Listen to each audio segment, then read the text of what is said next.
Hey everybody, welcome to Brick Vault. In front of us is another Batmobile designed once again by the talented builder Lucas. This is the Justice League Batmobile from the most recent DC universe, and the design for this vehicle, I believe, takes inspiration from the most recent Tumbler from Nolan, as well as Burton's 1989 Batmobile. It looks like these two vehicles sort of got combined, and this is what we have for the Dawn of Justice. Personally, this design has grown on me quite a bit compared to a lot of the other new Batmobiles that have been coming out, and let me just say right now, the instructions are available at our web store, www.brickvault.toys, where included is a PDF file for the instructions as well as an XML file, which makes it easier to order the parts online. The link is right at the top of the description in this video, and let's get back to the build. And the first thing that sticks out to me as a design aspect that I feel really works for this model is the fact that it is just so low in the front. It makes this vehicle feel very sporty and fast, and it's certainly one of the closest callbacks to maybe some of the older Batmobile designs. That and the fact that we kind of have it dipping in on the sides, that's very reminiscent of the 1989 Batmobile, while the harsh lines for armor detailing and the different types of riveted plates that make up the back spoilers, as well as the armor that go around the tires, that it all really reminds me of the Tumbler. When you see this Batmobile next to the playset equivalent, the lowness of the vehicle really starts to pop out, and it just makes this vehicle feel a lot more proportional to what it actually looked like from the film, because it still is quite wide. It has a super wide stance, and also the sleek curviness of the sides is a lot more pronounced with the MOC, which too is more accurate. And in case you're wondering if this model is minifig scale, the MOC is just 2 studs over what would be sort of perfect size minifig scale, but considerably smaller than that of the playset, which makes it a lot more accurate. And I think shaving off any more of the length of this build would have been a nightmare trying to keep everything proportional still. Let's actually take a closer look at the details, because at this size we have a ton of fun shapes that are created when looking at the front. For example, you can see a combination of armor plating along the top that protects some weapons, a double machine gun mounted right in the front and center. We even have some scrapers along the bottom and some armor that wraps around both of the front wheels that protects it when smashing through brick walls. When looking at the profile of the Batmobile, you can see the slope pieces that kind of make up the curve on the sides. On the underbelly, there is binocular piece that's supposed to be a foot placement area. And in general, this MOC actually makes up one of my favorite profiles of any of the Batmobiles we currently have built in the studio. From a higher angle, you can see a few more of those sleek lines that work upwards towards the back and match up with some of those wedge pieces and the tiles that make up those sort of odd fins. That's very similar to what the Tumbler had, but in how the Tumbler sort of rounded off towards the back and made the build feel a little bit more contained, like a beetle or something. This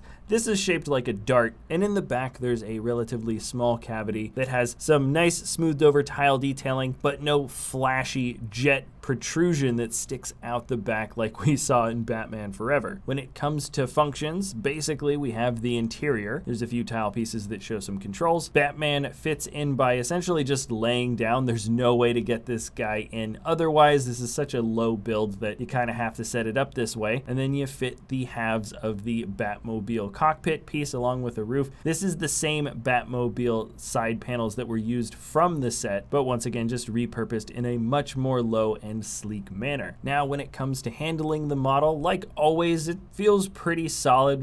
Lucas generally puts together pretty solid builds. Of course, there are going to be some details that might jump away from you just in terms of small greebling, but right now you can see that I'm handling the model pretty casually. I mean, you can hold it from just about any corner of the build, which is always nice. When it comes to handling MOCs that I know are going to be not quite as strong as a playset, I'm always making sure that at the very least you can pick up the model without having to be nervous about breaking off some complex little bit of building. Ironically, the weakest part of the model is the bit of armor plating, the stuff that's supposed to be reinforcing the armor around the wheels. That's the only thing that's attached by one stud, but I don't know, that's basically the only part of the model that jumps out to me as being a bit more delicate than the rest. And with that, I feel like we've gone through all the fun aspects of this latest Batmobile. This is the Dawn of Justice Batmobile from Batman vs. Superman, and maybe it looks a little bit different when you see it again in Justice League. Slowly but surely, we are filling out the Batmobile collection that Lucas has been putting together. We have a ton so far. It's really looking cool, and there's still plenty more to go. So anyways, you can find the instructions at our web store, www.brickvault.toys, linked in the description below. The sales from that really do help us out here at the channel, as well as help support the designers that work with us. So thanks a lot for watching, everybody. If you enjoy our content, you can always like or subscribe, and we'll see you next time